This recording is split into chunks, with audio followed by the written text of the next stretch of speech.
What are the low-level entities that affect us in our daily lives? And how can we protect ourselves to be more positive? I'm Lois Hermann, and this is the 12th episode of our Hope community.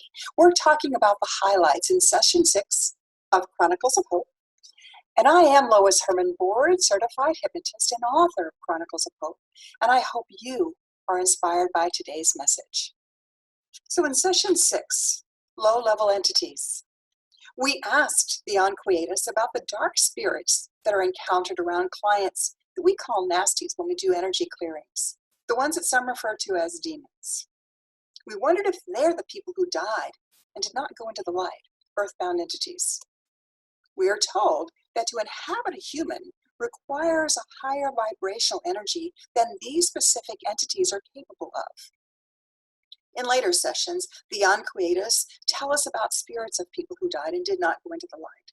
But right now, we're talking about the ones that are attached to clients. These low-level entities are from other dimensions.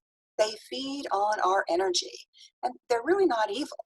They simply are. They're scavengers. They're looking for food sources. Yet they drain people's energy. They create emotional imbalance, and they can cause a lot of physical distress. Number 3, as the vibration of our physical dimension drops, it's easy for these low-level entities to cross the veil between dimensions. 4, these low-level entities feed off the energy of people who have a bright light and are spiritually unprotected, because high-energy humans are a great food source. These entities are drawn to them like moths to a flame. The brighter the flame, the greater the food source. 5, we must not confuse quality and quantity of energy. A person may have a lot of energy with a very low vibrational rate, which leads to a poor quality of energy. Or a person can have a very high vibrational rate with a low quality, thus a diminished or weakened energy. So people who have high vibrational rates because of the number of incarnations they've had, but not necessarily good quality because they're not nourishing themselves properly in this life. This is common in older souls who still have lessons to learn.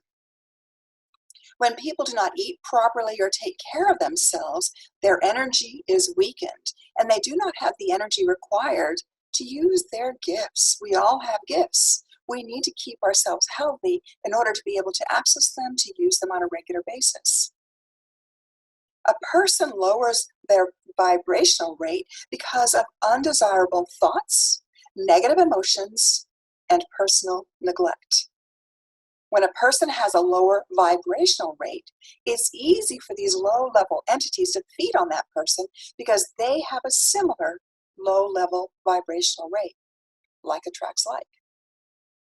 These low-level entities are from other dimensions and come through the torn veils around our planet, seeking to feed on people's energy as a food source.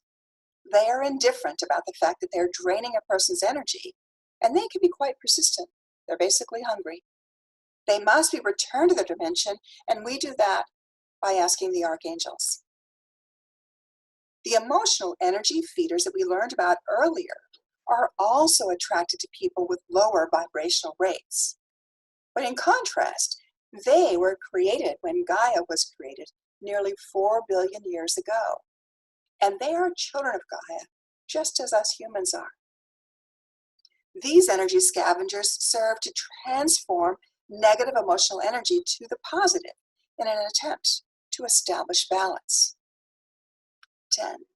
When people are being helpful to others, they generate and broadcast a lot of energy. It makes them shine very brightly.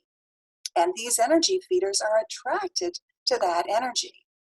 So empaths, energy workers, and everyone seeking spiritual healing need to use a form of energy shielding for protection. And there are many ways to protect your energy. One way is to establish a shield around yourselves of a very high level vibrational rate that will keep any type of energy feeder away. There are many ways to visualize a shield around yourself. The best way is to imagine a thick-walled, malleable soap bubble surrounding your body.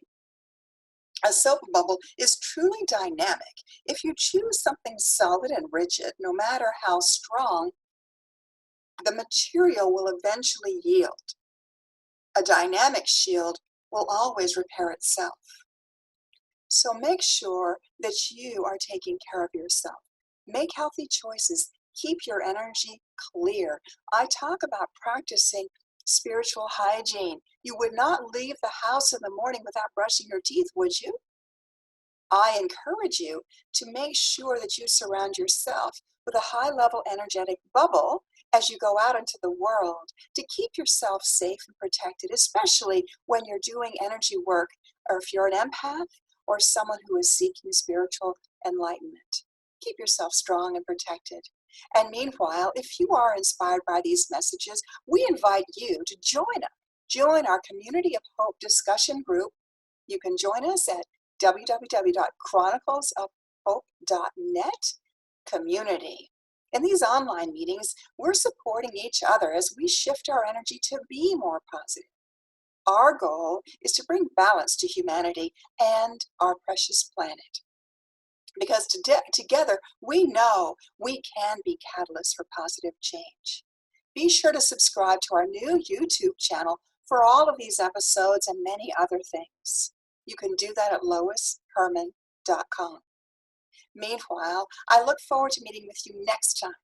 So, look up, stay positive, and be the light in someone's day. Thank you.